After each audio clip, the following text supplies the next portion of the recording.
ఓం శ్రీ గురుభ్యో నమః. 2025 ఇంగ్లీష్ ఈ సంవత్సరంలో మనకి ఏ విధంగా ఉండబోతుంది? 2025లో మేషాది ద్వాదశ రాశుల యొక్క ఫలితాలు ఏ విధంగా ఉండబోతుందో మనం తెలుసుకుందాము. సహజంగా మనకి రాహుకేతులు ఒక రాశి నుంచి మరొక రాశికి మారటానికి 18 నెలల పాటు ఉంటుంది. గురువు సంవత్సర కాలం పడుతుంది. శని 2.5 సంవత్సరాల పాటు పడుతుంది. అలానే రవి, బుధ, శుక్రగ్రహాలు 30 రోజుల పాటు ఒక రాశి నుంచి మరొక రాశికి మారటం, కుజుడు 45 రోజుల పాటు మారటం, చంద్రుడు 2.5 రోజుల పాటు పడుతూ ఉంటుంది. మరి ఈ 2025లో అతి పెద్ద గ్రహాలను మనం అంచనా వేసుకునేటట్లయితే, అంటే మిగతా గ్రహాలన్నీ కూడా కొంత మార్పులు జరుగుతూ ఉంటుంటాయి. కొన్ని కాంబినేషన్స్, కొన్ని కంజంక్షన్స్ జరుగుతూ ఉంటాయి సహజంగా.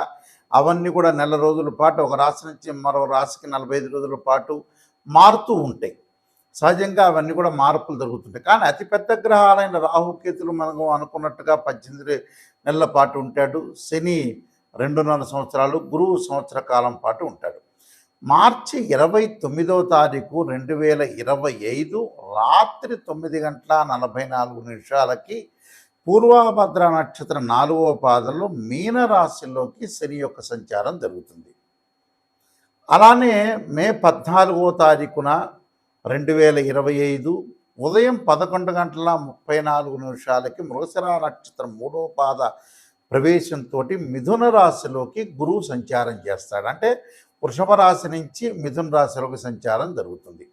మే 20వ తారీఖు 2025 ఉదయం 6:45 పూర్వభాద్ర నక్షత్రం 3వ పాద కుంభరాశిలోకి ప్రవేశంతో రాహు కుంభరాశిలోకి మీనరాశి నుంచి కుంభరాశిలోకి ప్రవేశం జరుగుతుంది. అలానే మే 20వ తారీఖున ఉదయం 6:45 కేతు ఉత్తరా నక్షత్రం 1వ పాద సింహరాశిలోకి ప్రవేశం జరుగుతుంది. అంటే కన్య నుంచి సింహరాశిలోకి కేతు యొక్క ప్రవేశము, మీనం నుంచి కుంభరాశిలోకి రాహు యొక్క ప్రవేశము, వృషభం నుంచి మిథునంలోకి గురువు యొక్క ప్రవేశము, దానితో పాటు శని భగవానుడు కుంభం నుంచి మీనరాశిలోకి సంచారం చేస్తారు. అంటే అతిపెద్ద గ్రహాలు ఈ 4 గ్రహాలను బట్టి మనకి 2025లో ఏ విధంగా మేషాది ద్వాదశ రాశుల యొక్క ఫలితాలు ఏ విధంగా ఉన్నాయో ఒక్కసారి మనం తెలుసుకుందాం.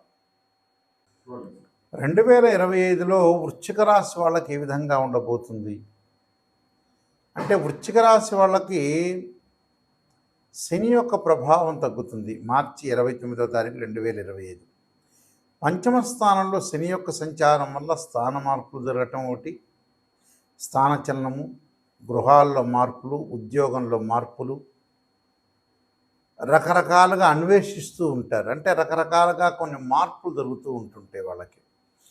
ఆ మార్పుల అనుగుణంగా కూడా జీవితంలో విజయం సాధించే అవకాశాలు ఎక్కువ ఉంటాయి. కానీ గౌరవ మర్యాదలకు లోటు ఉండదు. కానీ డబ్బులు ఖర్చు అయ్యే సూచనలు అనేవి ఒకటి ఉంటాయి.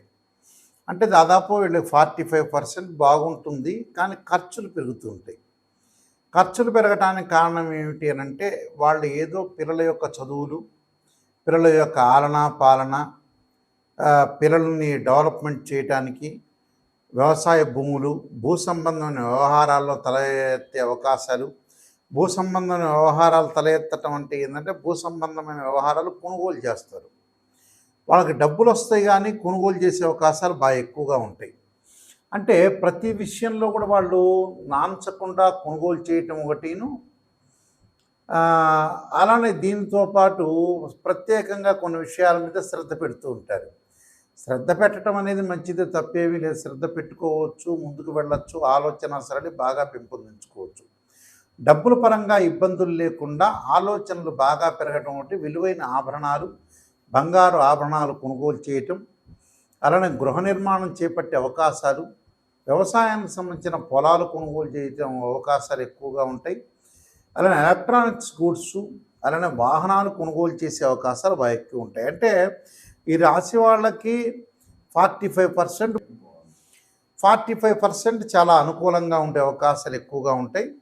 కాబట్టి ఇక్కడ వీళ్ళకి ఎల్నాటి శని యొక్క ఏదైతే అర్ధాష్టమ శని యొక్క ప్రభావం కూడా తగ్గిపోతుంది. తగ్గిపోవటం వల్ల కొద్దిగా వాళ్ళకి ఆరోగ్యపరంగా ఇబ్బందులు లేకుండా ఉంటుంది. ఆరోగ్యం అనేది కుదుటపడుతుంది. దీర్ఘకాలిక వ్యాధులు ఉన్న వాళ్ళు కూడా కొంత తగ్గే అవకాశాలు బాగా ఎక్కువ ఉంటాయి.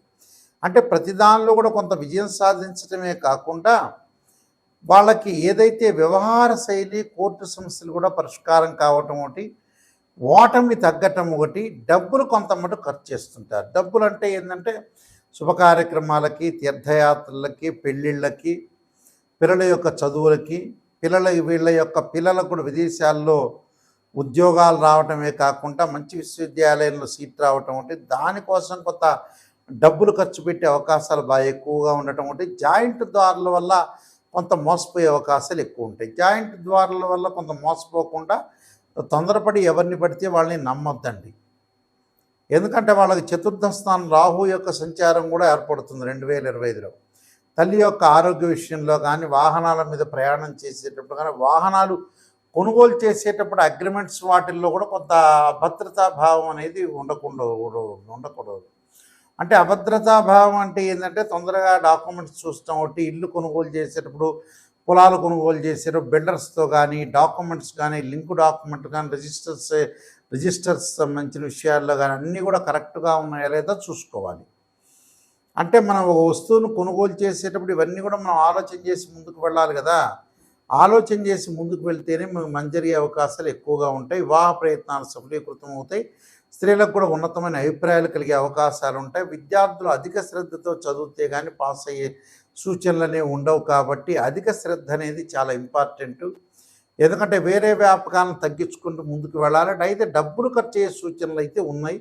ఆ డబ్బును కొంత పొదుపు చేసుకోండి. ఎందుకంటే 25% అనవసరమైన ఖర్చులు, ఒకటి కొంటే ఇంకోటి ఫ్రీ అని కొంతమంది ఖర్చు పెట్టే అవకాశాలు ఉంటాయి. అలాంటివన్నీ కూడా లేకుండా చాలా జాగ్రత్తగా ఆలోచన చేసి నేను చెప్పిన రెమెడీస్ పాటించండి, మీకు మంచి జరిగే అవకాశం ఖచ్చితంగా ఉంటుంది.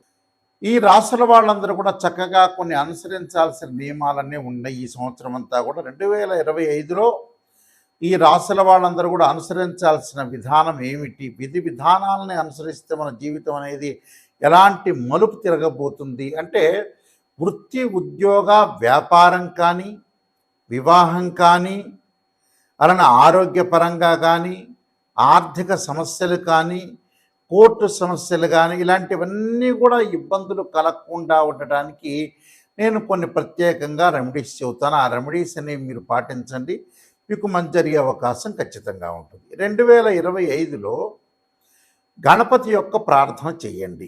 గణపతి యొక్క ప్రార్థనలా చేయాలి అని అంటే మనకి 2025 సంవత్సరంలో సహజంగా సంకష్టహర చతుర్థి వ్రతాన్ని పాటించండి. సంకష్టహర చతుర్థి వ్రతాన్ని ప్రతి నెలలో చేసుకోవటం కానీ, లేకపోతే నెలకి ఒక నెలలో చేస్తే నెక్స్ట్ మంత్ ఆపేసుకొని ఆపై మంత్లో కానీ సంకష్టహర చతుర్థి గణపతి యొక్క ప్రార్థన, గణపతిని గకార అష్టోత్తరంతో ప్రార్థన చేయటం చేయండి.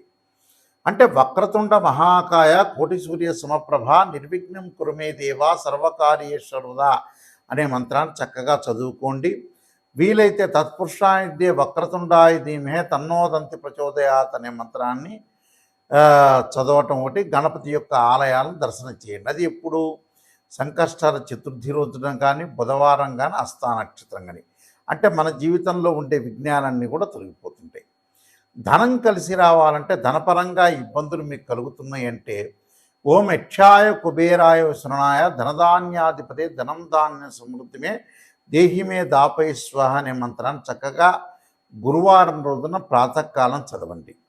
వీలైతే ఇది నేను చదవలేని గురువు గారు అని చెప్పిన వ్యక్తులకి దేవానాంచ ఋషీనాంచ గురుకాంచన సన్నిభం బుద్ధిమతం త్రిలోకేశం తమ నమామి బృహస్పతిమని ప్రదోషకాల సమయంలో 2025లో ప్రతి గురువారం రోజున సాయంత్రం పూట చదవండి. వీలున్న గురువారాలు ఎక్కువ శాతం చదవటం అనేది నేర్చుకోండి. దానివల్ల ఏదంటే ధనం కలిసి వచ్చే అవకాశాలు ఎక్కువ ఉంటాయి.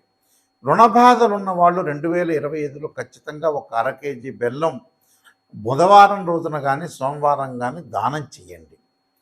దానితో పాటు ముఖ్యంగా వీలైతే శనివారం రోజున నల్ల నువ్వులు దానం చేయటం, ఆదివారం రోజున మినుములు, అలానే శనివారం రోజున ఉలవలు,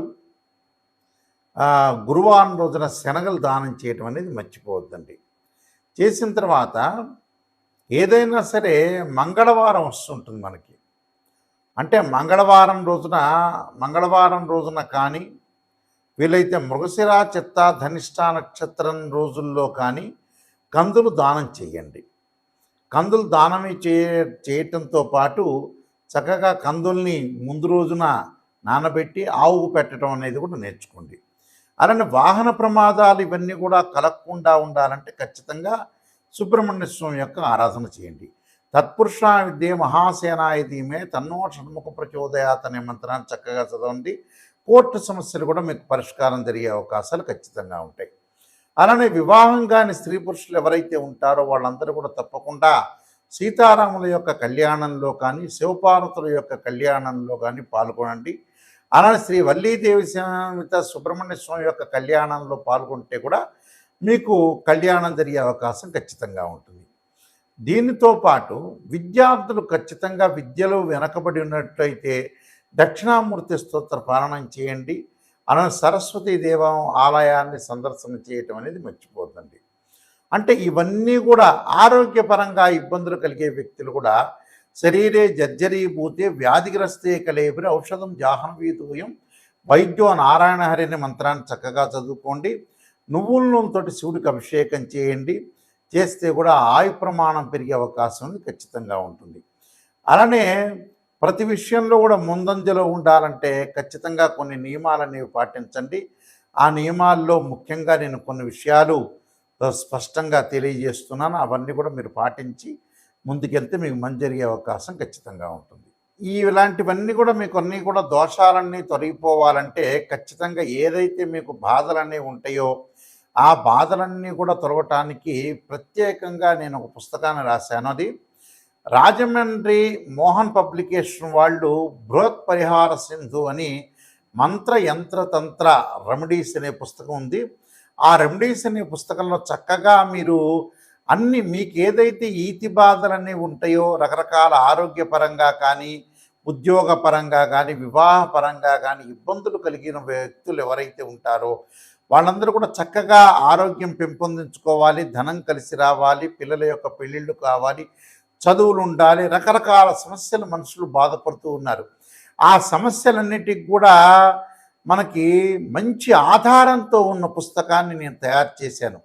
ఏమిటంటే అది రామాయణంలో కానీ, భాగవతంలో కానీ, భారతంలో ఉండే కొన్ని శ్లోకాలు కానీ, అలానే పురాణాల్లో కానీ, ఇతిహాసాల్లో కానీ మంచి మంచి శ్లోకాలు మంత్రాలన్నీ కూడా మనకు వేదం చెప్తుంది. ఆ వేదంలో ఉండే శ్లోకాలు మంత్రాలకు సంబంధించినవన్నీ కూడా రెమెడీస్ అనేవి కొన్ని పుస్తకంలో ఉంది కాబట్టి నేను రాసిన పుస్తకంలో పొందుపరిచానది.